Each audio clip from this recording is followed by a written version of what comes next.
Students, welcome to एकेडएक्सेल। मैं हूं आपकी बायोलॉजी की फैकल्टी डॉक्टर नेहा बंसल। तो students, for all 10th board aspirants I am introducing NCERT D code. इस एनसीईआरटी डी कोड में हम क्लास 10 के स्टूडेंट्स के लिए साइंस के डिटेल लेक्चर्स लेकर आ रहे हैं, which will include your physics, chemistry and biology topics in detail. Students, so the course will start on 2nd October and it will finish by 12th November. What are the key features of the course, students? इस course में हम NCERT को highlight करेंगे, line to line NCERT को पढ़ेंगे, समझाएंगे और साथ ही साथ हम क्वेश्चन प्रैक्टिस करेंगे which will include your competency based question, MCQs and subjective questions. तो स्टूडेंट्स, इसकी डिटेल प्लानिंग हमने कर ली है. आप यहां देख सकते हैं बायोलॉजी, केमिस्ट्री और फिजिक्स बिल्कुल प्लान तरीके में हम कवर करवाएंगे बच्चों. ये कोर्स प्लानर जो है इसका लिंक डिस्क्रिप्शन में मेंशन्ड है, आप इसे डाउनलोड कर सकते हैं. तो इंतजार किस बात का है, जल्दी से जुड़िए एकेडएक्सेल के साथ और अपनी बोर्ड्स को एक बहुत स्ट्रॉन्ग फाउंडेशन दीजिए. तो स्टूडेंट्स, आज जो 10th बोर्ड का टॉपिक अपन डिस्कस करेंगे that is the part 2 of life process, that is respiration. तो बच्चों, रेस्पिरेशन एक ऐसा लाइफ प्रोसेस है जिसको मैं हमेशा बोलती हूं सीईओ. जो भी बच्चे मेरे से पढ़ चुके हैं या अब आप भी पढ़ चुके होंगे, तो लास्ट में अब आप भी जब रेस्पिरेशन के बारे में जब भी बात करोगे तो आप यही बोलोगे कि रेस्पिरेशन जो है वो हमारी बॉडी का सीईओ है. यहां पर सीईओ का क्या मतलब है बच्चों? C here stands for catabolic, E stands for exothermic and O stands for oxidative. Catabolic का मतलब होता है ब्रेकडाउन. तो यहां पर क्या होता है बच्चों? ग्लूकोज का ब्रेकडाउन होता है. एक्सोथर्मिक का मतलब एनर्जी रिलीज होती है. किस फॉर्म में रिलीज होती है बच्चों? एटीपी के फॉर्म में रिलीज होती है. ऑक्सीडेटिव है क्योंकि यहां पर ग्लूकोज का क्या हो रहा है? ऑक्सीडेशन हो रहा है. फोटोसिंथेसिस में याद करो, फोटोसिंथेसिस में याद करो, CO2 का रिडक्शन हुआ था. ये रिवर्स है. रेस्पिरेशन में ग्लूकोज का क्या होगा? ऑक्सीडेशन होगा. अब अगर अपन एक इक्वेशन बनाएं तो glucose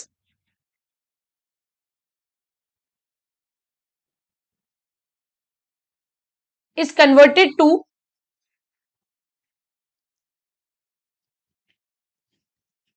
CO2 plus H2O plus energy is released. इस प्रोसेस को क्या बोला जा रहा है बच्चों? इसको बोला जा रहा है respiration. This is respiration. By because इस लाइफ प्रोसेस में ग्लूकोज के ब्रेकडाउन से आपको क्या मिल रही है? आपको एनर्जी मिल रही है. और यही क्या है? यही प्रोसेस रेस्पिरेशन है. ग्लूकोज का ब्रेकडाउन होना, एनर्जी का लिबरेशन होना और ग्लूकोज का ऑक्सीडेशन होना, this is called as respiration. देखते हैं एनसीईआरटी हमसे क्या पढ़वा रही है. एनसीईआरटी रीड करते हैं, हाईलाइट करेंगे, मार्क करते हुए चलेंगे. Okay, take some freshly prepared lime water in test tube, blow air through this lime water. Note how long does it take for the lime water to turn milky. Use a syringe or pitchkari to pass air through some fresh lime water taken in another test tube. Note how long does it take for the lime water to turn milky. अब देखो यहां पर इन्होंने दो setup लिए हैं बच्चों और बहुत ही अच्छा एक्सपेरिमेंट इन्होंने किया. एक टेस्ट ट्यूब के अंदर इन्होंने लाइम वाटर लिया और माउथ से एयर ब्लो करी और एक सेटअप लिया इन्होंने एटमॉस्फेरिक एयर को अंदर पुश इन किया. तो कहां पर कम टाइम लगेगा lime water to turn milky? यहां पर लेस टाइम लगेगा. यहां पर लेस टाइम क्यों लगेगा बच्चों? क्योंकि जब हम उस टेस्ट ट्यूब में एयर को ब्लो कर रहे हैं, ठीक है, उस लाइम वाटर के अंदर अपने मुंह से एयर को एक्सेल आउट कर रहे हैं, तो उस एक्सेल्ड एयर के अंदर, इस एक्सेल्ड एयर के अंदर हमेशा CO2 का कंसेंट्रेशन ज्यादा होगा. यहां पर क्योंकि आप एनवायरमेंट से, एटमॉस्फेयर से एयर को पुश इन कर रहे हो, तो एनवायरमेंट में तो आपको मालूम ही है कार्बन डाइऑक्साइड का कंसेंट्रेशन काफी कम होता है. 0.03% ऑफ कार्बन डाइऑक्साइड प्रेजेंट है. तो यहां पर मोर टाइम लगेगा more time लगेगा for lime water to turn milky. ठीक है, आगे चलते हैं. Take some fruit juice or sugar solution and add some yeast. ठीक है, ये एनसीईआरटी की बहुत ही फेवरेट है yeast. जब देखो तब yeast ही ऐड करा देते हैं. ठीक है, तो फ्रूट जूस या शुगर सोल्यूशन में yeast को डाल दो. Take this mixture in a test tube fitted with one holed cork. Fit the cork with a bent glass tube. Dip the free end of the glass tube into the test tube containing freshly prepared lime water. What change is observed in the lime water and how long does it take for this change to occur? अब जब आप ऐसा setup करोगे, मतलब आप एक test tube लो, उसके अंदर आपने भर दिया फ्रूट जूस, यहां पर भर दिया आपने फ्रूट जूस. उस फ्रूट जूस के अंदर आपने इंट्रोड्यूस कर दी है बच्चों यीस्ट, यहां पर है यीस्ट. अब आपने इसको सील कर दिया एक कॉर्क से इस तरह से. बट यहां से आपने एक टेस्ट ट्यूब ली, उसको बेंड करवाया और उसको पास करवाया है दूसरे टेस्ट ट्यूब में जिसके अंदर भरा हुआ है लाइम वाटर. अब इस लाइम वाटर का क्या होगा, क्योंकि यहां पर यीस्ट भी रेस्पिरेशन करेगी, बट यहां पर होने वाला रेस्पिरेशन कैसा होगा बच्चों, एनएरोबिक रेस्पिरेशन होगा. तो यहां से भी क्या लिबरेट होगी, CO2 गैस लिबरेट होगी और यहां पर भी लाइम वाटर जो है बच्चों वो क्या हो जाएगा, मिल्की हो जाएगा. Lime water will turn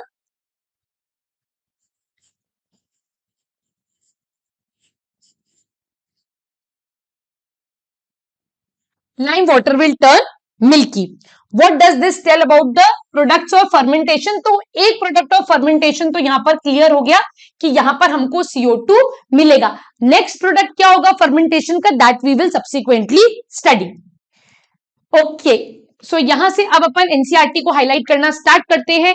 important चीजें जो होंगी मैं साइड में लिखूंगी या फिर ब्लैंक स्लाइड्स ऐड करती चली जाऊंगी.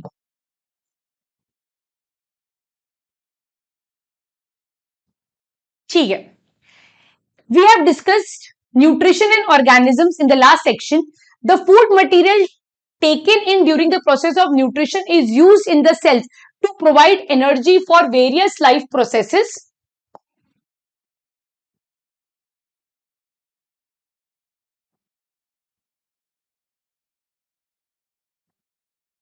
To provide energy for various life processes. और इसी पार्ट को अपन ने क्या बोला था बच्चों, इसी को अपन ने बोला था एसिमिलेशन. मार्क करते जाओ, लिखते जाओ, बार बार रिवाइज करो ताकि कोई भी वर्ड भूलो ना.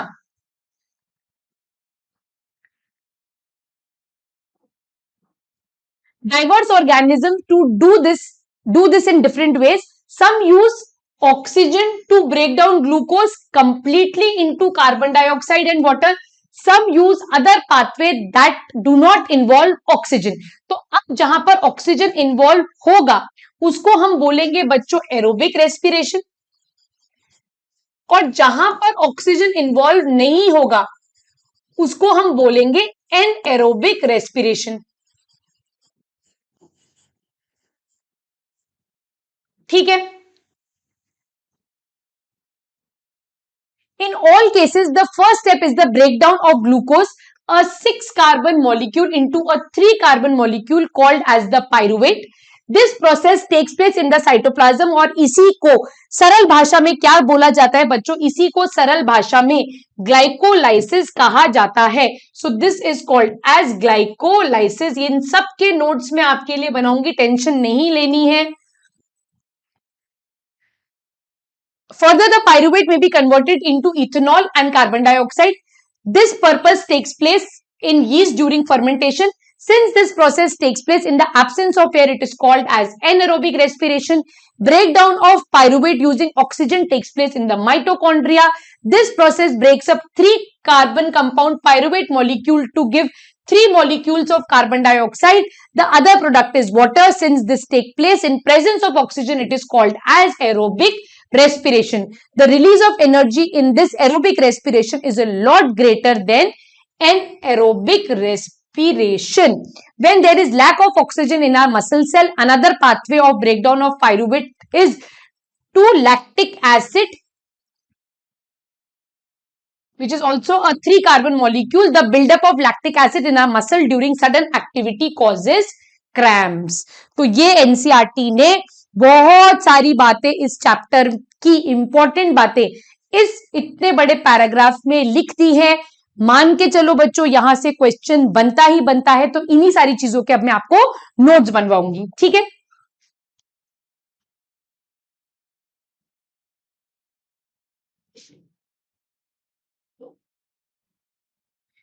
तो सबसे पहले अब अपन देखेंगे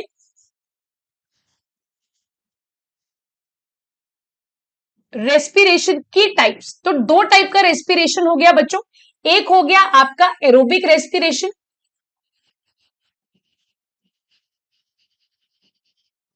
और एक हो गया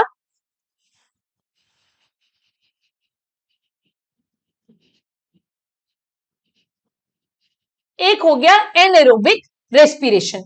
अब एरोबिक और एनएरोबिक रेस्पिरेशन में बच्चों अपन क्या करते हैं, डिफरेंसेस बना लेते हैं ताकि अपनी दो चीजें एक साथ कवर हो जाएं।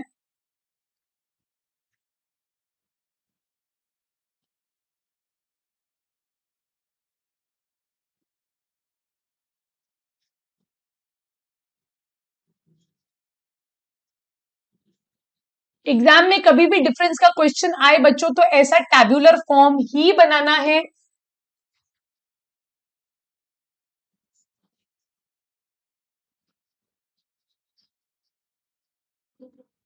एरोबिक रेस्पिरेशन जो है बच्चों, it will take place in presence of oxygen,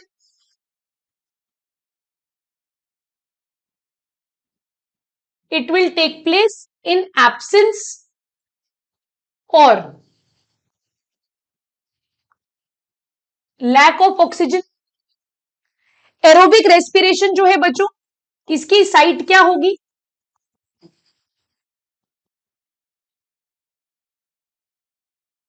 mitochondria. Whereas anaerobic respiration की साइट क्या होगी, it will take place in the cytoplasm. Aerobic respiration के केस में more ATP is released, whereas anaerobic के case में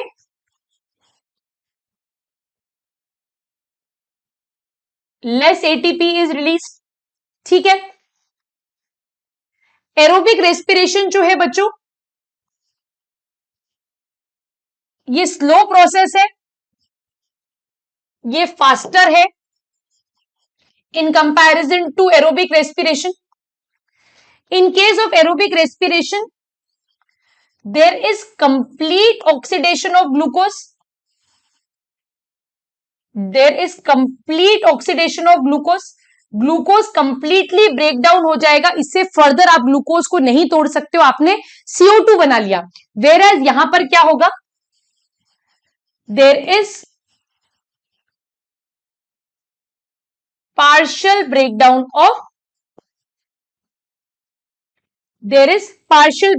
of glucose. अब सबसे important चीज जो आपको यहां पर समझनी होगी बच्चों की, रेस्पिरेशन जो है एक स्लो और ग्रेजुअल स्टेप वाइज प्रोसेस है। अब रेस्पिरेशन चाहे एरोबिक हो चाहे एनएरोबिक हो, the first reaction that will occur is called as glycolysis. इसको क्या कहा जाता है बच्चों, ग्लाइकोलाइसिस कहा जाता है। So glycolysis is the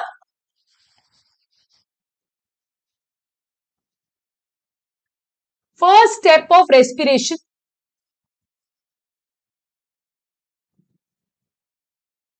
seen in all organisms, सारे ऑर्गेनिजम्स में होगा। इसकी साइट क्या होगी बच्चों, इसकी साइट है साइटोप्लाज्म। तो देखो अब होगा क्या, ग्लूकोज लिया अपन ने,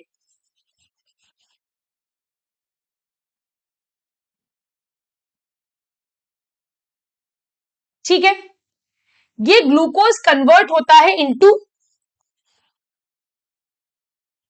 ये ग्लूकोज कन्वर्ट हुआ इनटू पायरुविक एसिड। इसकी साइट क्या है बच्चों, साइट है साइटोप्लाज्म।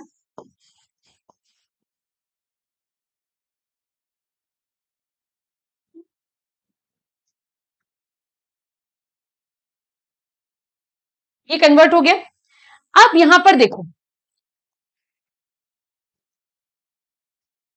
अब इस पायरुविक एसिड का फेट,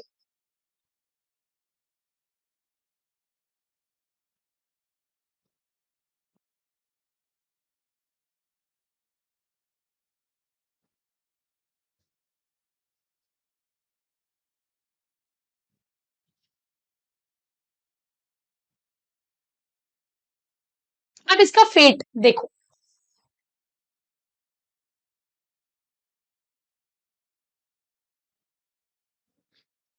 अगर इसको ऑक्सीजन मिला that means it will undergo aerobic respiration, और ये कहां होगा, माइटोकॉन्ड्रिया में होगा. So it will be converted to CO2 water, और इस केस में 38 ATPs यहां पर प्रोड्यूस होंगी. अगर ऑक्सीजन नहीं मिला,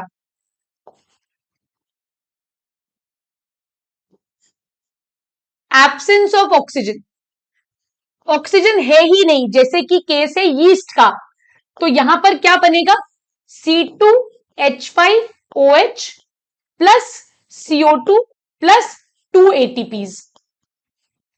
अगर लैक ऑफ ऑक्सीजन है, कमी है ऑक्सीजन की, जैसे कि हमारे स्केलेटल मसल में, तो यहां क्या बनेगा, लैक्टिक एसिड प्लस 2 ATP. ठीक है, याद रखना बच्चों, ये ही अगर रेस्पिरेशन का क्वेश्चन पूछा जाता है तो ये फ्लो चार्ट, ये जो रिप्रेजेंटेशन है, ये आपको बोर्ड में बनाना ही बनाना है. पायरुविक एसिड के लिए हमेशा याद रखना है बच्चों कि ये एक 3 कार्बन कंपाउंड है. एनारोबिक रेस्पिरेशन की साइट हमेशा साइटोप्लाज्म होगी, वेयर एज एरोबिक रेस्पिरेशन की साइट जो है बच्चों को हमेशा क्या होगी, माइटोकॉन्ड्रिया होगी. यहां तक बात समझ में आ गई. तो देखो एनसीईआरटी भी यही लिखती है एग्जैक्टली जो मैंने आपको भी बनवाया है, यही एनसीईआरटी बोल रही है. ग्लूकोज 6 कार्बन मॉलिक्यूल है, साइटोप्लाज्म में it is converting to pyruvate which is a 3 carbon molecule. यहां पर भी एनर्जी निकल रही है, इस स्टेप को बोला है glycolysis.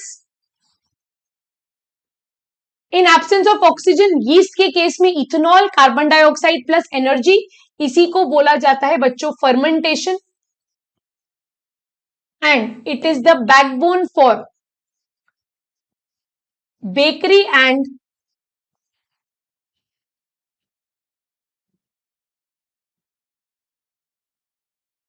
alcohol industry.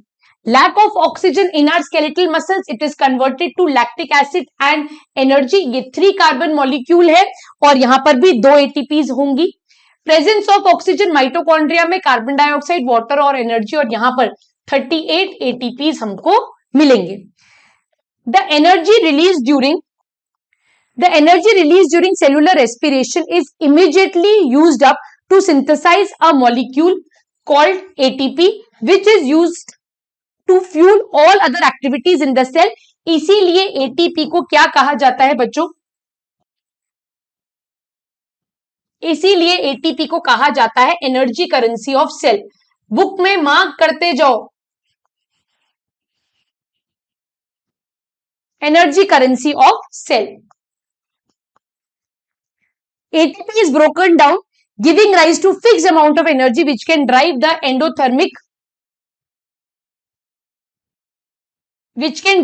endothermic reaction taking place in the cell. तो जितने भी एक्टिविटीज जिसमें आपको एनर्जी लगानी पड़ेगी, वो एनर्जी आप कैसे लगा पाएंगे, by the breaking down of ATP. ATP टूटेगी और आपको फिर क्या देगी, एनर्जी देगी. अगेन एटीपी के बारे में एनसीईआरटी बोलती है, ATP is the energy currency of most of the cellular processes. The energy release during the process of respiration is used to make ATP molecule from ADP. तो यहां पर होगा क्या, एडीपी के ऊपर एक फॉस्फेट ग्रुप जुड़ेगा और क्या बनाएगा बच्चों, एटीपी का फॉर्मेशन करेगा. यही लिखा हुआ है यहां पर, पी यहां पर फॉस्फेट है.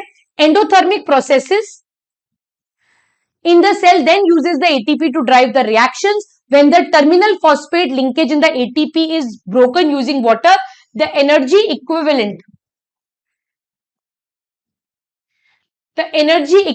to 30.5 kilojoule mole is released. ये वैल्यू आपको याद रखनी पड़ेगी. यहां पर एनसीईआरटी क्या बोल रही है कि एटीपी के केस में जो टर्मिनल फॉस्फेट ग्रुप जब टूटता है यूजिंग वाटर, तो यहां पर 30.5 किलो जूल ऑफ एनर्जी जो है वो रिलीज होती है. Think how a battery can provide energy from many different kind of uses. It can use to obtain mechanical energy, light energy, electrical energy, and so on. Similarly, ATP can be used in the cells for contraction of muscle, protein synthesis, conduction of nerve impulses and many other activities. जितनी भी activities में आपको energy की requirement है, उसमें energy आपको कौन देगा? एटीपी देगा. एटीपी खुद कहां बन रहा है?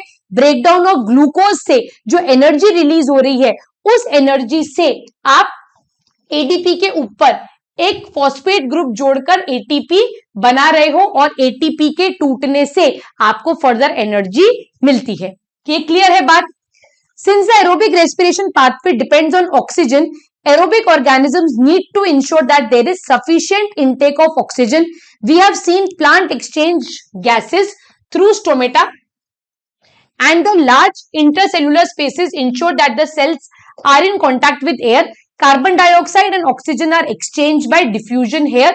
They can go into cells or away from them out into the air. The direction of diffusion depends upon the environmental condition and requirement of the plant. Very important, at night when there is no photosynthesis occurring, CO2 elimination is the major exchange activity going on. During the day, CO2 generated during respiration is used up for photosynthesis. Hence, there is no release of CO2.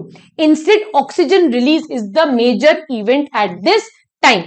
अब यहां पर NCERT ने क्या बोला, ये बहुत important बात है बच्चों.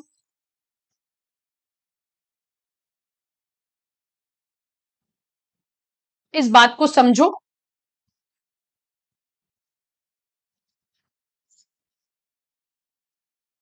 प्लांट्स के केस में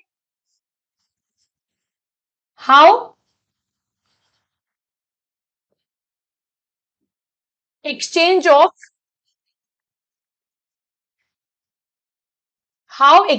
of gases takes place and what are the gases that are exchanged.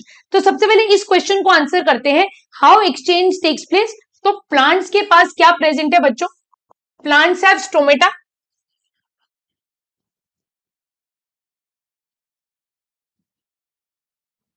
through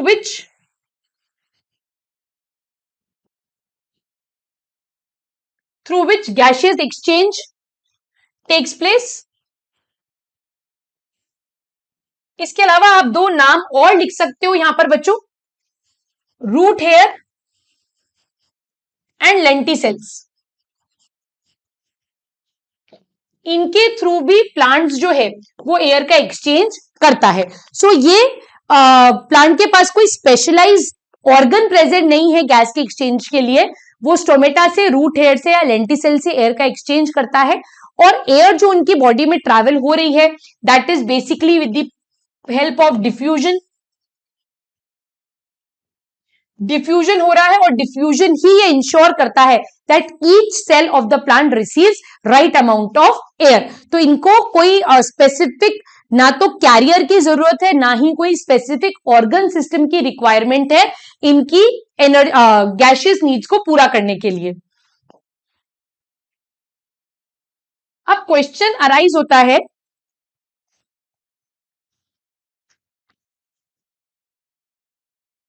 what या which gases are exchanged by plants with the environment. Plants के साथ एक मेजर बात है कि प्लांट्स दो life processes that is photosynthesis और respiration दोनों कर रही हैं. तो वहां पर गैस का एक्सचेंज जो है वो थोड़ा सा डिफरेंट एंड डिफिकल्ट है. देखिए, ड्यूरिंग द डे टाइम जब लाइट अवेलेबल है तो प्लांट फोटोसिंथेसिस भी कर रहा है और प्लांट रेस्पिरेशन भी कर रहा है. रेस्पिरेशन प्लांट कभी भी करना बंद नहीं करेगा. अब रेस्पिरेशन से डे टाइम पर जो CO2 गैस प्रोड्यूस हो रही है, जो CO2 गैस प्रोड्यूस हो रही है, ये CO2 गैस प्लांट अपने फोटोसिंथेसिस के लिए यूज कर रहा है. ये CO2 गैस प्लांट अपने फोटोसिंथेसिस के लिए यूज कर रहा है. So during the day time no release of CO2 is there. अब प्लांट जब फोटोसिंथेसिस करेगा तो फोटोसिंथेसिस का बाय प्रोडक्ट अपन पढ़ चुके हैं, ऑक्सीजन गैस है. This oxygen gas is released in the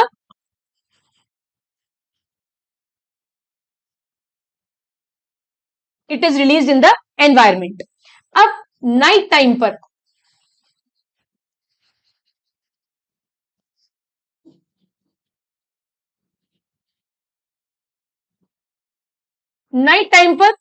photosynthesis absent,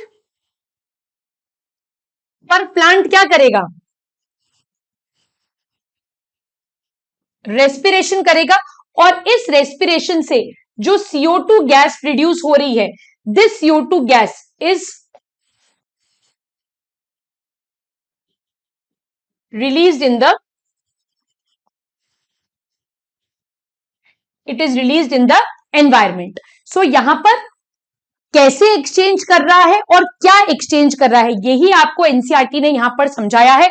और ये जो लाइंस है ना बच्चों, ये वाली, ये बहुत इंपॉर्टेंट है. इसी को मैंने आपको सिंप्लीफाई करके लैंग्वेज में लिखवा दिया है, इसको ध्यान रखिएगा. ठीक है. और ये थ्रू द स्टोमेटा गैस का एक्सचेंज होता है and all cells are in contact with the air. और यहां पर डिफ्यूजन सफिशिएंट है आपकी बॉडी के या प्लांट की बॉडी के एक एक सेल तक एयर को पहुंचाने के लिए. ठीक है. अब आगे देखते हैं. Animals have evolved different organs for uptake of oxygen from the environment and for getting rid of carbon dioxide.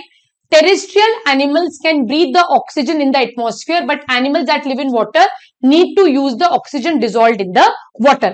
अब जितने भी aquatic animals हैं, जैसे कि फिश हो गई, तो फिश के पास बच्चों क्या प्रेजेंट है, फिश के पास गिल्स प्रेजेंट है.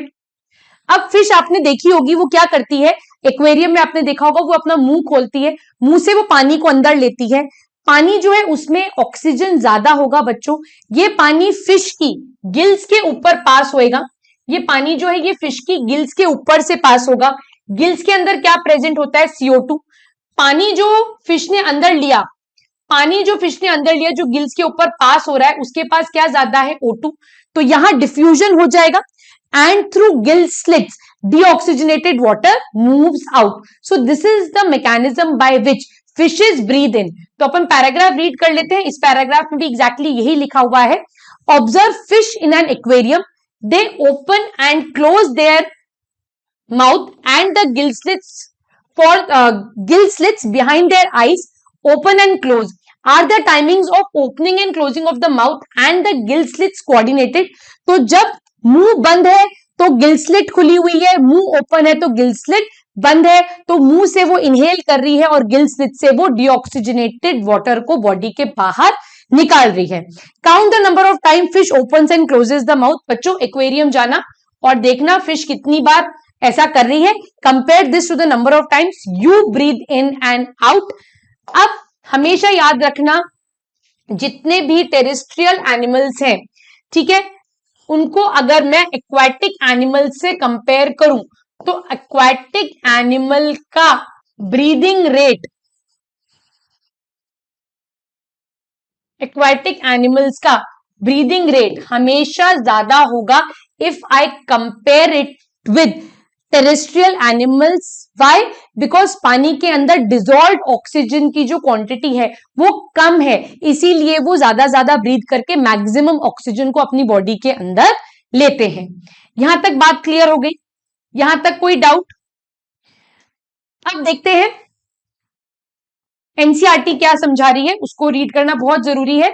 Since the amount of dissolve oxygen is fairly low in the water as compared to the amount of oxygen in the air, the rate of breathing in aquatic organism is always much faster. This is very important. Fishes take in water through their mouth and force it past the gills where dissolved oxygen is taken up by the blood. यही मैंने आपको बताया, fishes मुंह से पानी लेंगी, उस पानी में ऑक्सीजन ज्यादा होगा, वो ऑक्सीजन रिच वाटर उनकी गिल्स पर जाएगा. गिल्स के पास जो ब्लड आया है उसमें क्या ज्यादा होगा बच्चों, CO2. डिफ्यूजन होगा, ऑक्सीजन ब्लड के अंदर चला जाएगा और deoxygenated water through gill slits बाहर निकल जाएगा. terrestrial organisms use the oxygen in atmosphere for respiration. The oxygen is absorbed by different organs in different animals. All these organs have a structure that increases the surface area which is in contact with oxygen rich atmosphere. Since the exchange of oxygen and carbon dioxide has to take place across this surface is very fine and delicate. In order to protect this surface, it is usually placed within the body, and there have to be passages that will take air to the area. In addition, there is a mechanism for moving the air in and out of the area where the oxygen is absorbed. तो यहां पर भी NCERT ने बहुत सारी बातें बोल दी है, बहुत ही टिपिकल भाषा में बोल दी है. मैं सिंप्लीफाई करके आपको इसके नोट्स बनवा देती हूं. तो चलिए इसके नोट्स बनाते हैं. क्वेश्चन आपसे कैसे पूछा जाएगा? क्वेश्चन पूछा जाएगा that what are the characteristic feature of respiratory surface. तो क्वेश्चन लिख लेते हैं.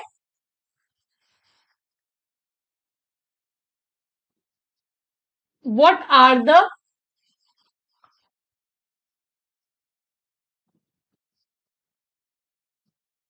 characteristic feature of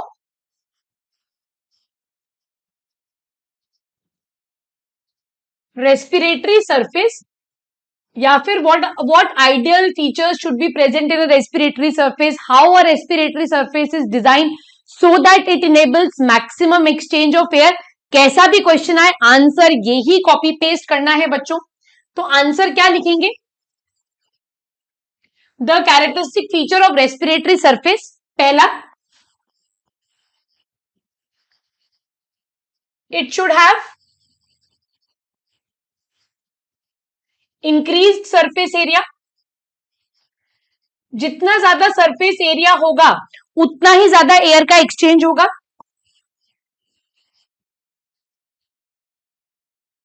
It should be supplied.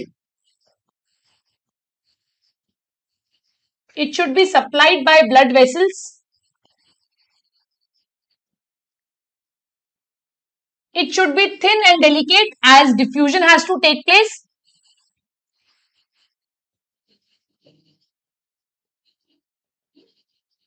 As diffusion will take place from here. It should be protected.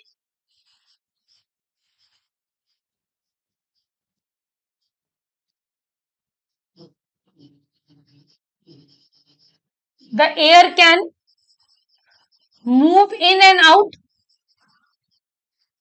तो यहां पर पूरा एक पाथवे होना चाहिए.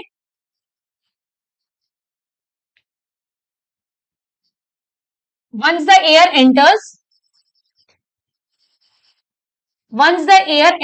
the body,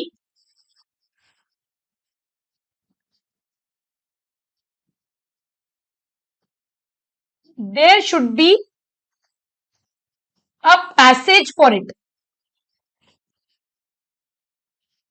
जो एयर रेस्पिरेटरी सरफेस में आ गई है अब वो हमारी बॉडी के अंदर मूव कर सके उसके लिए एक प्रॉपर सिस्टम, एक प्रॉपर पाथवे होना चाहिए. अब अगर एनसीईआरटी में पॉइंट्स अपन मार्क करें बच्चों तो यही पॉइंट्स लिखे हैं. ठीक है. The surface should be very thin and delicate. It should have a large surface area. इसको पॉइंट नंबर 2 करते हैं. सरफेस एरिया वाला हो गया point number 1. It should be thin and delicate हो गया point number 2. It should be protected point number 3. ठीक है. There has to be passage which can take the air and there should be a mechanism which is involved for the movement of air. तो ये हो गया आपका respiratory surface के ideal characteristic features. साथ में एनसीईआरटी एक डिस्क्लेमर भी लगाती है और साफ साफ स्पष्ट शब्दों में, कड़े शब्दों में बोलती है कि using tobacco directly, indirectly, in any form, whether powdered form, whether in the form of smoke और any form, it is very very very injurious for health. ये हमें अवॉइड करना चाहिए because it is a very common cause of cancer.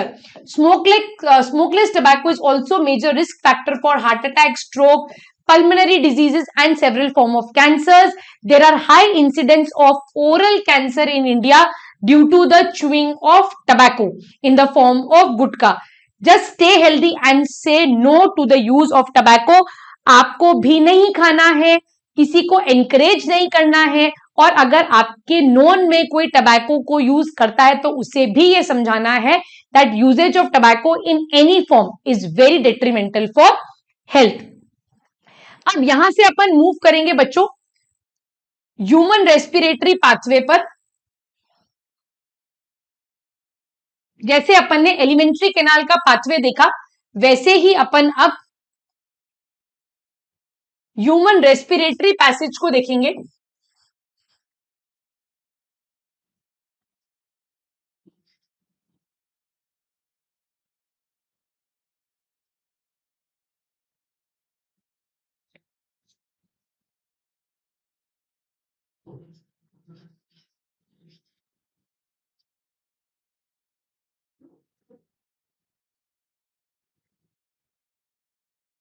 So it basically starts with nose, ठीक है। यहां पर हमारे पास प्रेजेंट है बच्चों एक्सटर्नल नॉस्ट्रल्स, ठीक है, ये दो नॉस्ट्रल्स। अब इन नॉस्ट्रल के अंदर आप सबने फिंगर डाली होगी बच्चों, तो इसलिए ऐसे छी मत करो। सो जैसे एक्सटर्नल नॉस्ट्रल के अंदर आप देखते हो तो यहां पर आपको मिलेगा एक नेजल पैसेज, ठीक है। Then this nasal passage will open into pharynx, pharynx will open into larynx, यही लिख लेते हैं, pharynx will open into larynx, larynx will open into trachea बच्चों, ट्रेकिया डिवाइड होगी इनटू ब्रोंकाई, ब्रोंकाई डिवाइड होंगे bronchioles में, और ब्रोंक्यूल्स जो है वो अल्टीमेटली टर्मिनेट होंगे इनटू एल्वियोलाई। तो एल्वियोलाई वो पार्ट है जहां पर एयर का एक्सचेंज होगा। ये कहां प्रेजेंट है बच्चों, ये हमारी लंग्स के अंदर प्रेजेंट है, फेफड़ों के अंदर प्रेजेंट है। और ये लंग्स जो है कहां प्रेजेंट है बच्चों, ये लंग्स हमारी थोरैसिक कैविटी में प्रेजेंट है, रिब केज के अंदर। तो यहां पर अपने को कौन कौन सी बातें पता होनी चाहिए। इस नेसल पैसेज के अंदर बच्चों हेयर प्रेजेंट है और यहां पर म्यूकस प्रेजेंट है। ये दोनों क्या करेंगे, एयर को फिल्टर करने का काम करेंगे। फैरिंग्स जो है it is a common pathway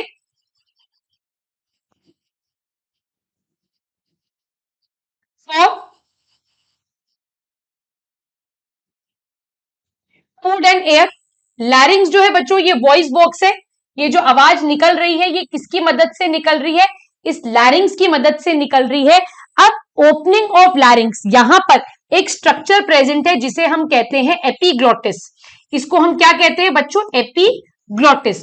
तो जब भी हम खाना स्वॉलो कर रहे हैं, खाने को जब हम निगल रहे हैं, तो ये एपिग्लॉटिस क्या करता है, हमारे रेस्पिरेटरी पाथवे को बंद कर देता है ताकि खाना जो है वो हमारे ईसोफेगस में निकल जाए। इसीलिए आपको बचपन से समझाया जाता है कि खाते वक्त बात नहीं करनी चाहिए, क्योंकि अगर आप बात कर रहे हैं तो बाय चांस खाना आपकी विंड पाइप में चला गया तो आपको इंस्टेंट कफिंग होगी, आप खांस खांस के उसे बाहर निकालोगे and this is very risky. Then coming on to trachea, trachea जो है बच्चों इसको कहा जाता है विंड पाइप, ठीक है। अब इस विंड पाइप की सबसे खास बात क्या है, ये ऐसे विंड पाइप है, इसके ऊपर ऐसे कार्टिलेजेस की रिंग लगी हुई है, इट हैज कार्टिलेजिनस रिंग्स। और ये कार्टिलेजिनस रिंग्स जो है ये प्रिवेंट करती है collapse of trachea in absence of air. अगर ट्रेकिया के अंदर एयर नहीं है तो ये कार्टिलेजिनस रिंग्स क्या करेंगी, it will prevent the collapse of trachea. Then it is further divided into fine branches which is bronchi. ये ऐसे ब्रोंकाई होती है बच्चों, ये ब्रोंकाई एंटर करती है हमारे लंग्स के अंदर। Then further it is divided into bronchioles and then finally alveoli. Alveoli वो एरिया है जहां पर क्या होगा बच्चों, एयर का एक्सचेंज। तो हमारी रेस्पिरेटरी सरफेस जो है वो हमारी एल्वियोलाई है। तो एल्वियोलाई कैसा है, ऐसा अंगूर के जैसे गुच्छे प्रेजेंट है जहां पर क्या होगा, एयर का एक्सचेंज होगा। तो this is the diagram which NCERT has given बच्चों। तो ये बहुत इंपॉर्टेंट है, ये आपको ड्रॉ भी करना है। So this is the nasal passage, सारी चीजें यहां लिखते जाओ। नेजल पैसेज के क्या पास क्या प्रेजेंट है, हेयर और म्यूकस, ये दोनों मिलकर क्या करेंगे, एयर को फिल्टर करेंगे, जर्म फ्री करेंगे, टेम्परेचर सेट करेंगे। फैरिंग्स, it is common pathway.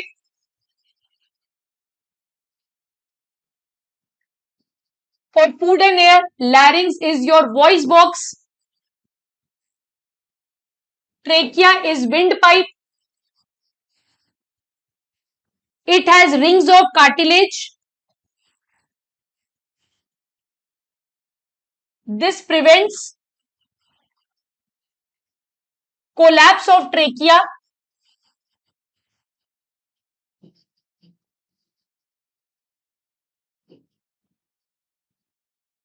In absence of air, then we have lungs.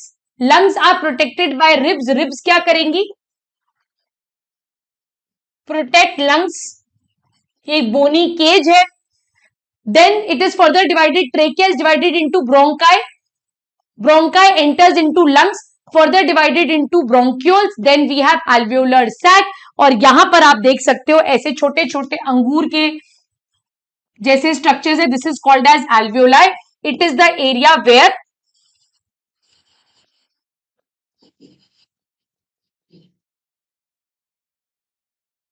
air will be exchanged. और यहां पर बहुत इंपॉर्टेंट, ये यहां पर क्या प्रेजेंट है, एक मसल प्रेजेंट है. This is called as diaphragm which is the main respiratory muscle. तो डायफ्राम क्या है बच्चों, it is the main respiratory muscle. यहां तक क्लियर है.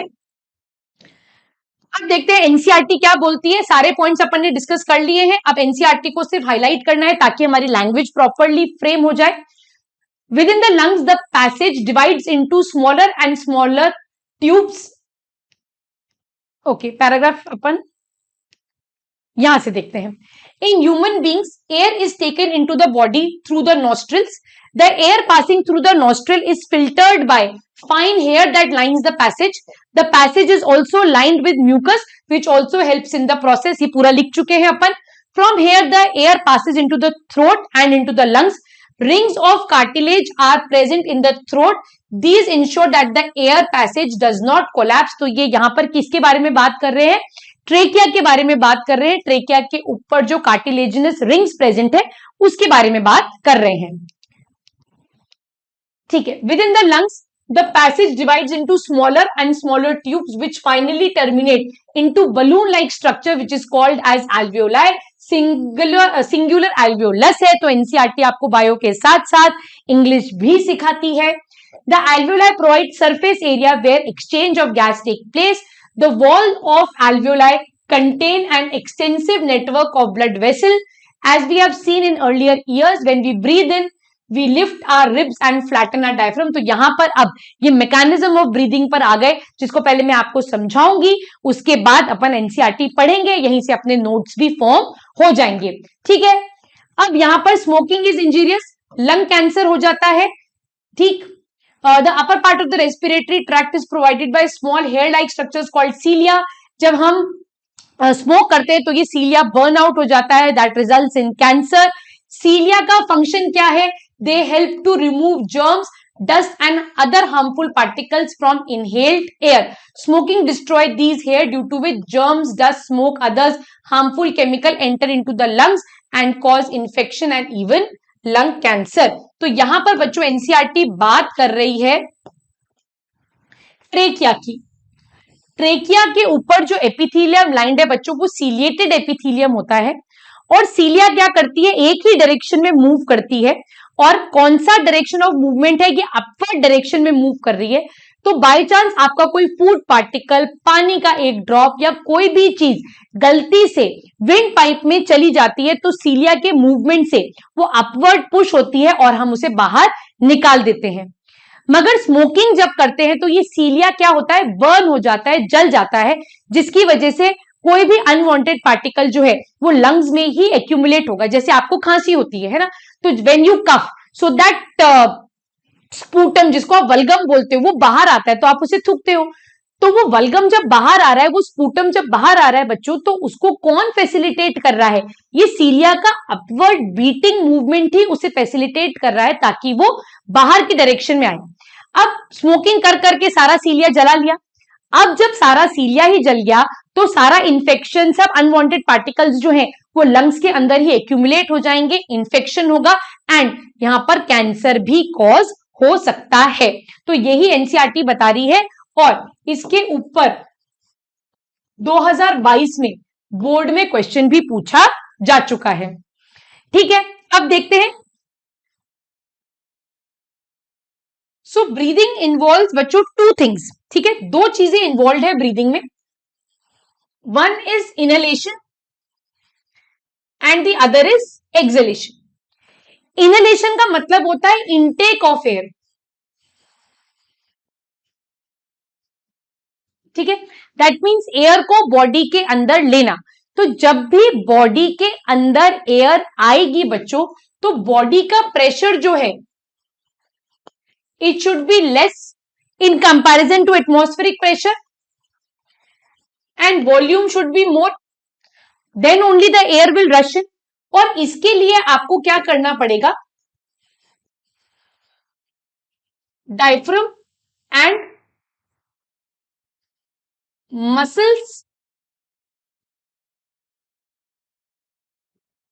मसल्स प्रेजेंट इन रिब्स, इनको क्या करना पड़ेगा? कॉन्ट्रैक्ट करना पड़ेगा। इनको क्या करना पड़ेगा? कॉन्ट्रैक्ट करना पड़ेगा।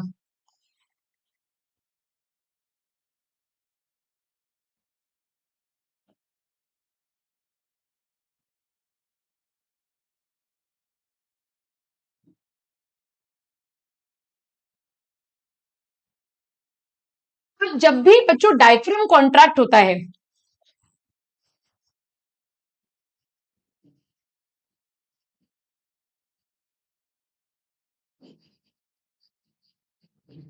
व्हेन डायफ्राम कॉन्ट्रैक्ट्स, तो ये अपनी नॉर्मल डोम शेप से नीचे की तरफ जाएगा और कैसा हो जाएगा? फ्लैटन हो जाएगा। जो डायफ्राम डोम शेप था वो कॉन्ट्रैक्ट होके फ्लैटन होकर नीचे जाएगा। और जो रिब्स की मसल है, muscle of ribs, they also contract, and moves outwards. ये क्या करेंगे? कॉन्ट्रैक्ट करेंगी और आउटवर्ड मूव करेंगी, जिसकी वजह से थोरैसिक कैविटी का प्रेशर घट जाएगा और वॉल्यूम बढ़ जाएगी and the air will rush in. So this will happen when we are talking of inhalation. Next हम बात करें एक्सहेलेशन की।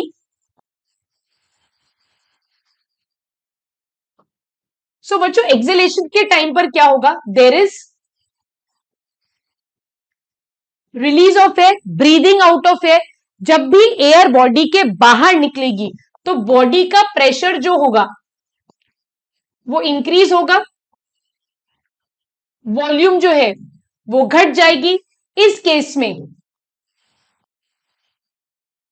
डायफ्राम जो है relaxes and comes back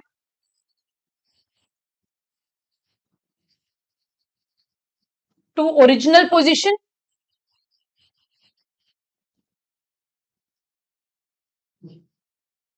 Muscle of ribs also relax.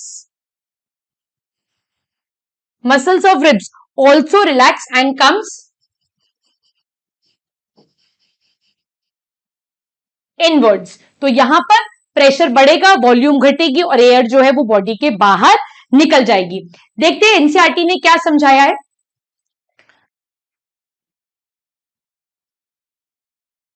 As we have seen in earlier years, when we breathe in, we lift our ribs and flatten our diaphragm. That means यहां पर बात हो रही है inhalation की। Inhalation के time पर muscles contract करेंगी। जब भी मसल्स कॉन्ट्रैक्ट करेंगी बच्चों, प्रेशर जो है वो फॉल होगा और वॉल्यूम जो है वो हमेशा बढ़ेगा। ठीक है,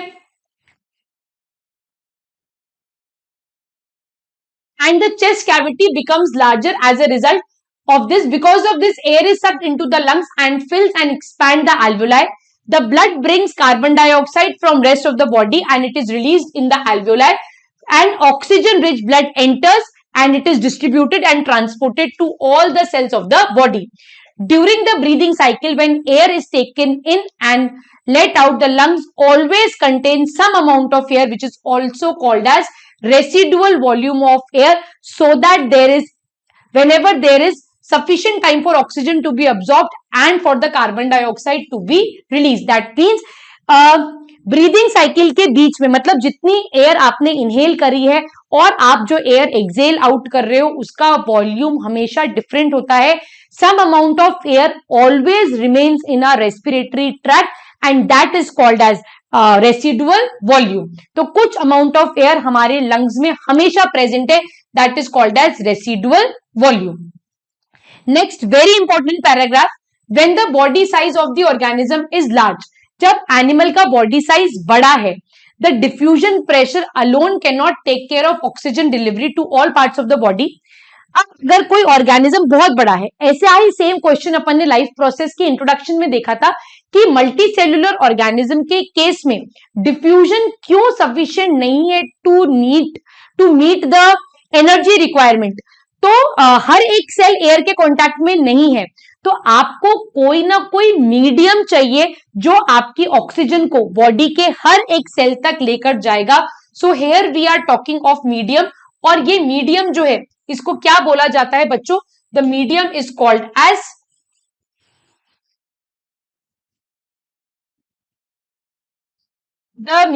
कॉल्ड एज रेस्पिरेटरी पिगमेंट. और हमारे केस में ये रेस्पिरेटरी पिगमेंट कौन है? हीमोग्लोबिन.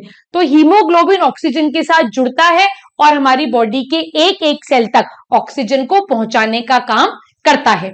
ठीक है, यही लिखा है respiratory pigment take up oxygen from the air lungs and carry it to the tissue which are deficient in oxygen before releasing it. In human beings, the respiratory pigment is hemoglobin which has very high affinity for oxygen. और ये pigment कहाँ present है? हमारे red blood cells में present है. Carbon dioxide is soluble in water than oxygen and hence it is mostly transported in the dissolved form in our blood. और इस dissolved form को क्या कहते हैं बच्चों? This is called as bicarbonate. तो ऑक्सीजन का ट्रांसपोर्टेशन किसकी मदद से हो रहा है? हीमोग्लोबिन की मदद से हो रहा है. और कार्बन डाइऑक्साइड क्योंकि ऑक्सीजन से ज्यादा सोल्यूबल है पानी में, जल्दी घुल मिल जाएगा पानी में, इसीलिए वो बाइकार्बोनेट फॉर्म में ट्रांसपोर्ट होगा, सोल्यूबल फॉर्म में ट्रांसपोर्ट होगा. ठीक है, तो यहां पर बच्चों चैप्टर खत्म हो जाता है. Do you know if the alveolar surface were spread out, it would cover 80 meter square area. मतलब अगर आप लंग्स की सारी alveoli को खोल दो बच्चों, तो the area is equal to a tennis court. Tennis court के बराबर वो एरिया होगा. एक और फैक्ट जो एनसीईआरटी बताती है और बहुत अच्छी बात है, देखो अगर डिफ्यूजन से हमारी बॉडी के अंदर ऑक्सीजन मूव हो रहा होता, ठीक है, तो कितने साल लगते ऑक्सीजन को टोज तक पहुंचने में हमारी लंग से? सो कितना समय लग जाता? 3 इयर्स. 3 इयर्स लगते अगर डिफ्यूजन चल रहा होता, अगर हमारे पास ब्लड प्रेजेंट नहीं होता, रेस्पिरेटरी पिगमेंट प्रेजेंट नहीं होता और हम डिफ्यूजन पर डिपेंडेंट होते, तो 3 साल लग जाते हमारी बॉडी में लंग से टोज तक ऑक्सीजन पहुंचने में, और इतने में तो हम काम खराब कर चुके होते. तो बच्चों यहां पर रेस्पिरेशन खत्म हुआ, तो अब डिस्कस करते हैं इसके कुछ इंपॉर्टेंट क्वेश्चंस. पहला क्वेश्चन देखते हैं बच्चों, what advantage over an aquatic organism does a terrestrial organism have with regard to obtaining oxygen for respiration. तो सिंपल क्वेश्चन है, शॉर्ट टाइप का क्वेश्चन है, तो आंसर क्या लिखेंगे अपन? The amount of oxygen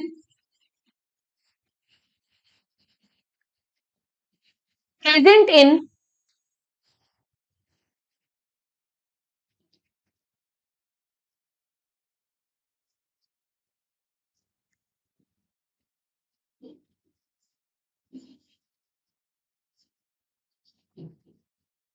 the amount of oxygen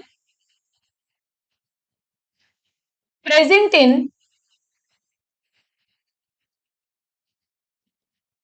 terrestrial habitat is more than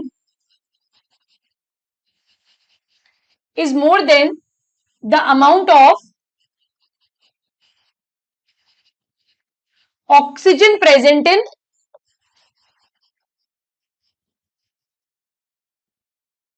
aquatic habitat. इसीलिए terrestrial organism की जो ब्रीदिंग रेट है वो कंपेरेटिवली लेस होगी when you compare it to aquatic organism.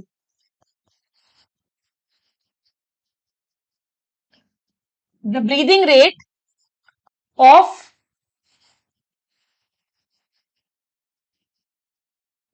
terrestrial organism या the organism living in terrestrial habitat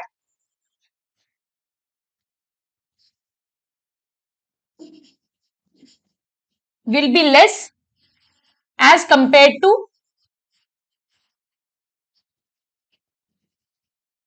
organism living in aquatic habitat. Important question है, competency based questions आने के chances ज्यादा है इस बार, तो ऐसे क्वेश्चंस एक्सपेक्टेड है. ये कंप्लीट आंसर हो गया. नेक्स्ट देखते हैं, what are the different ways in which glucose is oxidized to provide energy in various organisms. तो बच्चों अपन ऑलरेडी इसको डिटेल में डिस्कस कर चुके हैं, मैं फिर आपके लिए बना देती हूं. मुझे बनाने में आलस नहीं आएगा तो आप भी जितनी बार लिखेंगे उतनी बार प्रैक्टिस करें. ग्लूकोज टूटा पायरुविक एसिड में,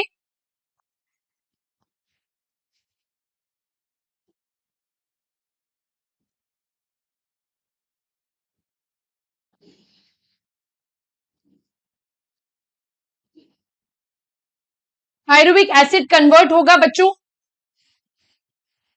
CO2 water plus energy, lactic acid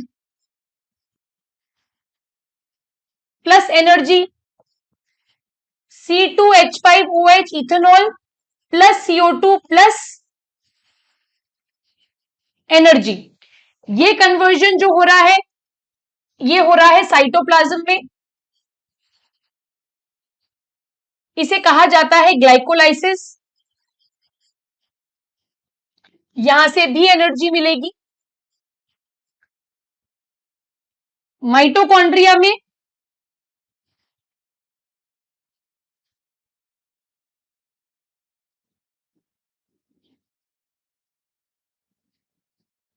aerobic respiration से CO2 plus water plus energy, lack of oxygen.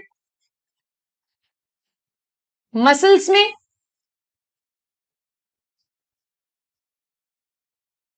Absence of oxygen. Yeast में ये 3 कार्बन कंपाउंड है. ये डायग्राम आपको, ये रिप्रेजेंटेशन आपको करना पड़ेगा. नेक्स्ट देखते हैं, how is oxygen and carbon dioxide transported in human beings.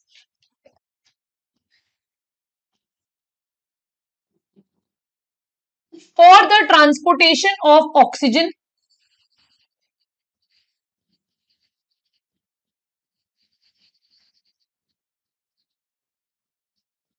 there is presence of respiratory pigment. There is presence of respiratory pigment which is called as hemoglobin. And इस haemoglobin की affinity जो है वो oxygen के लिए बहुत ज्यादा है. It has high affinity for oxygen.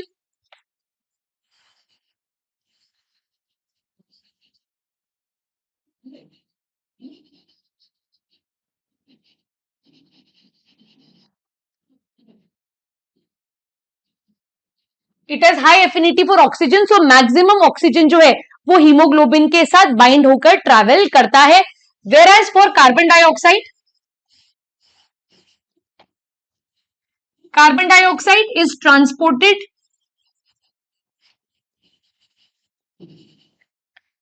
as bicarbonates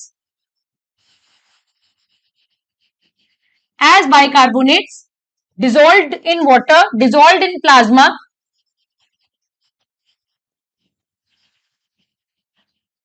जो कार्बन डाइऑक्साइड मैक्सिमम इस फॉर्म में ट्रांसपोर्ट होगा. Next, how are lungs designed in human beings to maximize the area of exchange of gases? So lungs are designed in the following manner. Large surface area, ये पूरा मैं आपको लिखकर already बता चुकी हूं. richly supplied with blood vessels,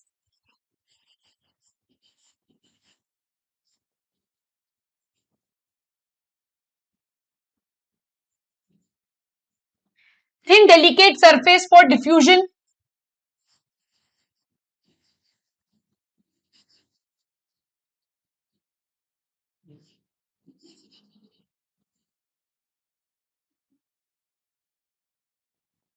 thin delicate surface for diffusion and pathway for transport of gases.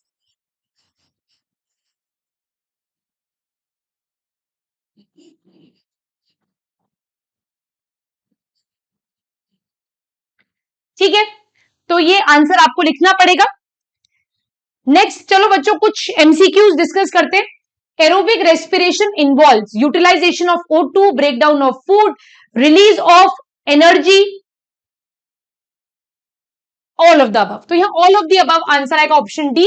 यहाँ पर ये CO2 वर्ड जो है इसको हटा दीजिए, रिलीज ऑफ एनर्जी है बच्चों ये. ठीक है, तो एरोबिक रेस्पिरेशन में बेसिकली क्या हो रहा है? O2 का यूटिलाइजेशन हो रहा है, ब्रेकडाउन ऑफ फूड हो रहा है, एनर्जी रिलीज हो रही है. तो यहां पर राइट आंसर होगा all of the above. Next देखते हैं, breathing differ from respiration as it exchange O2 and CO2, it produces energy, it is a metabolic process, both B and C. तो ब्रीदिंग जो है बच्चों, it only involves exchange of gas. Breathing एक ऐसा phenomena है which involves inhalation plus it involves inhalation plus exhalation, whereas respiration metabolic process है, energy के production में काम में आएगा, कैटाबॉलिक है, ब्रीदिंग एक फिजिकल प्रोसेस है. तो ऑप्शन ए यहां पर राइट है. ये cell produces CO2 and water. तो CO2 एंड वाटर तो फुल ऑक्सीडेशन पर आएगा, तो ये गलत हो गया. Ethanol and CO2, ethanol only lactic acid. तो यीस्ट जो है वो इथेनॉल और CO2 को प्रोड्यूस करेगा. ऑप्शन बी यहां पर करेक्ट होगा. यीस्ट से जो रेस्पिरेशन हो रहा है बच्चों वो एनएरोबिक रेस्पिरेशन है.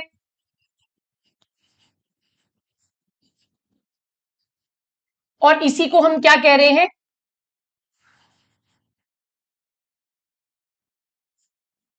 फर्मेंटेशन. ठीक है, ग्लाइकोलाइसिस अकर तो बहुत बार डिस्कस कर चुके हैं. ग्लाइकोलाइसिस की साइट क्या होती है बच्चों? साइटोप्लाज्म, जिसमें 6 carbon compound glucose break down होता है into 3 carbon compound that is pyruvic acid.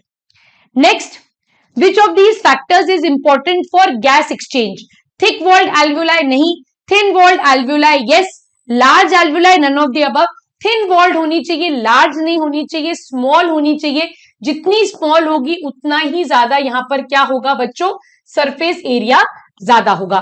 तो यहां पर राइट आंसर हो जाएगा ऑप्शन बी. नेक्स्ट देखते हैं, in respiration air passes through. Important question है. फैरिंग्स, नेजल कैविटी नहीं, nasal cavity, pharynx, larynx, trachea, bronchi, bronchiole and lungs. Option B यहां पर बिल्कुल करेक्ट है. पूरा पैसेज में आपको बनवा चुकी हूं.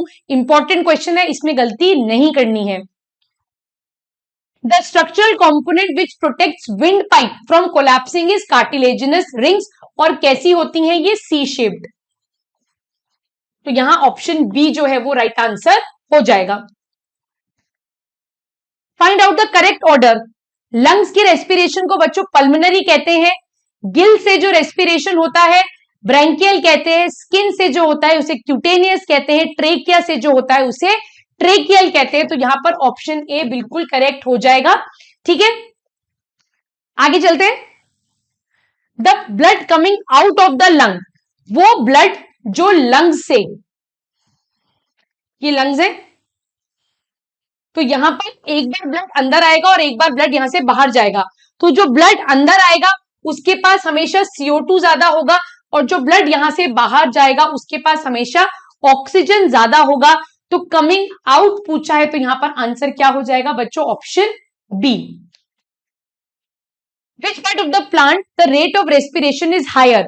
Root and stem tip, germinating seed, buds, all of the above. तो यहां पर इन सारे पार्ट ऑफ द प्लांट पर रेट ऑफ रेस्पिरेशन ज्यादा होगी, क्योंकि यहां पर कोई ना कोई मेटाबॉलिक एक्टिविटी चल रही है। जर्मिनेटिंग सीड जो है वो प्लांट में कन्वर्ट होने में रेडी है। रूट और स्टेम टिप जो है यहां पर सेल का डिवीजन होता रहता है, इसलिए रेट ऑफ रेस्पिरेशन ज्यादा है। बर्ड्स की केस में भी रेट ऑफ रेस्पिरेशन ज्यादा होगी, तो यहां राइट आंसर होगा ऑप्शन डी। आगे चलते हैं, वेरी शॉर्ट टाइप क्वेश्चंस को देखते हैं बच्चों, जिसमें आपको सिंपल 2 to 3 लाइंस में अपने आंसर को कंप्लीट करना है। अपन एक एक करके देखते हैं। Define cellular respiration.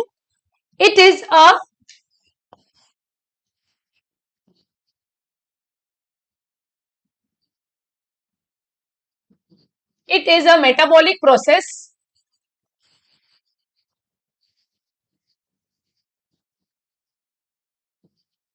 which involves oxidation of glucose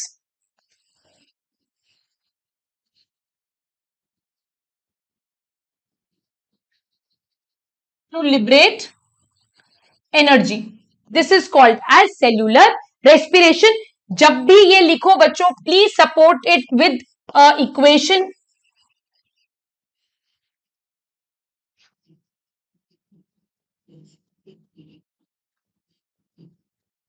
बस 6 CO2 6 वाटर, ठीक है।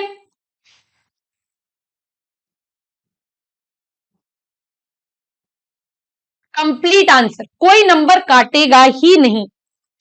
नेक्स्ट देखते हैं, what is the shape of the diaphragm during expiration. Acceleration के टाइम पर डायफ्राम की शेप क्या होती है? तो सबसे पहले लिखेंगे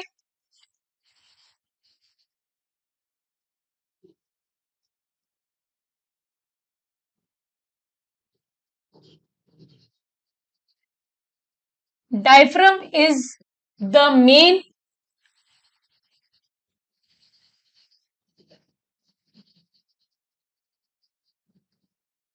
it is the main respiratory muscle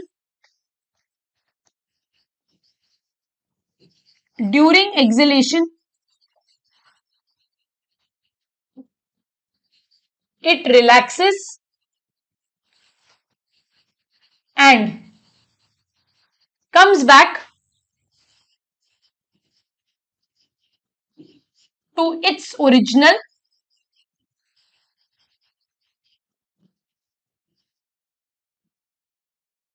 dome shape.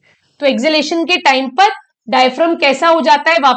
वापस से डोम शेप्ड हो जाता है, और जब इनहेलेशन होता है तो ये फ्लैट होकर नीचे की तरफ मूव करता है। नेक्स्ट देखते हैं, what is the shape of cartilaginous rings in trachea. So trachea also called as wind pipe,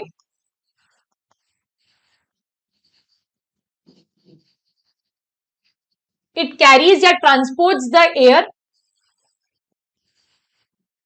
to lungs. It has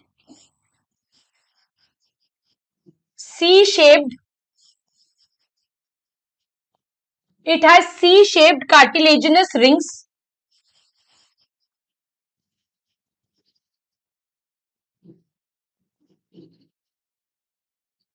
to prevent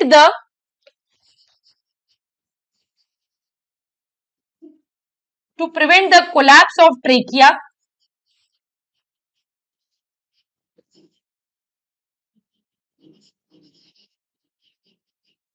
To prevent the collapse of trachea in absence of air. Time मिले तो please ऐसे trachea बना देना, उसको divide कर देना bronchi में, और यहां पर सी शेप्ड रिंग्स बना देना, नंबर कटेंगे ही नहीं। Very short, name the common passage for food and air. So the common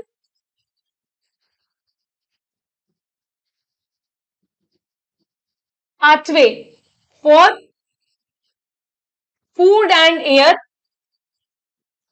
is pharynx. बस खत्म. Differentiate between inspiration and expiration. जब भी डिफरेंस के क्वेश्चन आएंगे बच्चों, बिल्कुल टेबल बनानी है.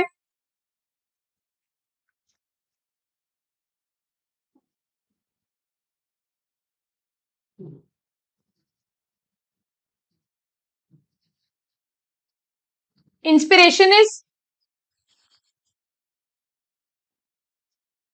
taking in of air. Expiration is releasing out of air. Inspiration involves contraction of muscles, diaphragm and the muscles of the ribs, whereas expiration involves relaxation of muscles. तीसरा और important point, during inhalation pressure falls, volume rise. यहां पर reverse, pressure increases,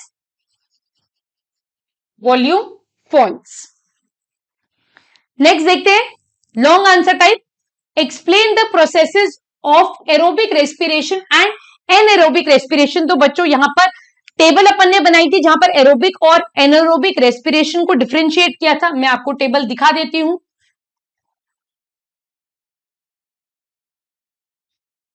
ये table आपको बनानी है aerobic और anaerobic respiration को डिफरेंशिएट करते हुए. That would be followed by this. Complete answer आपका 4 नंबर का 5 नंबर का आंसर बन जाएगा. सबसे पहली चीज आप वहां क्या लिखोगे, यू विल डिफाइन रेस्पिरेशन. आपको क्या लिखना है ऐसे क्वेश्चंस में,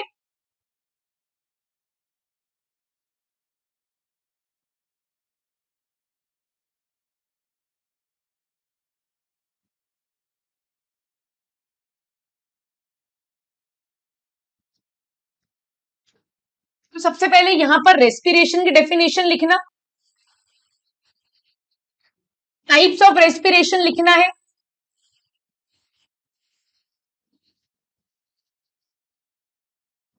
फिर टेबल बनानी है ऑफ डिफरेंस बिटवीन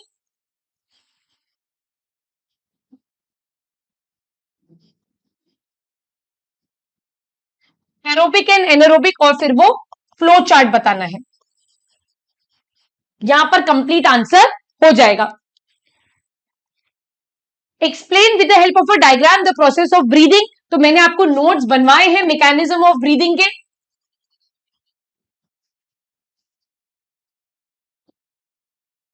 यहां पर सबसे पहले क्या करोगे, डिफाइन करोगे ब्रीदिंग को, फिर लिखोगे मैकेनिज्म, उसमें इनहेलेशन एक्सहेलेशन. इनहेलेशन में प्रेशर कैसे बढ़ रहा है, प्रेशर कैसे फॉल हो रहा है, वॉल्यूम कैसे बढ़ रही है, एक्सहेलेशन में क्या हो रहा है, वो नोट्स ऑलरेडी बन चुके हैं. और मसल्स का मूवमेंट क्या है, कब कॉन्ट्रैक्ट हो रही है, कब रिलैक्स हो रही है, ये पूरा पाथवे आपको यहां बनाना है अलोंग विद डायग्राम. ठीक है बच्चों. तो यहां पर बच्चों चैप्टर जो है वो खत्म हो गया है. लाइफ प्रोसेस का second part that is respiration, that is completely done. आप इसको दोबारा से पढ़िए. एनसीईआरटी मैंने हाईलाइट करवा दी है, क्वेश्चंस मैंने प्रैक्टिस करवा दिए हैं. फिर भी अगर कोई डाउट आता है तो प्लीज कमेंट बॉक्स में उसे मेंशन करें, मैं जरूर उसे सॉल्व करूंगी. टिल देन बहुत अच्छे से पढ़ाई करिए. All the best.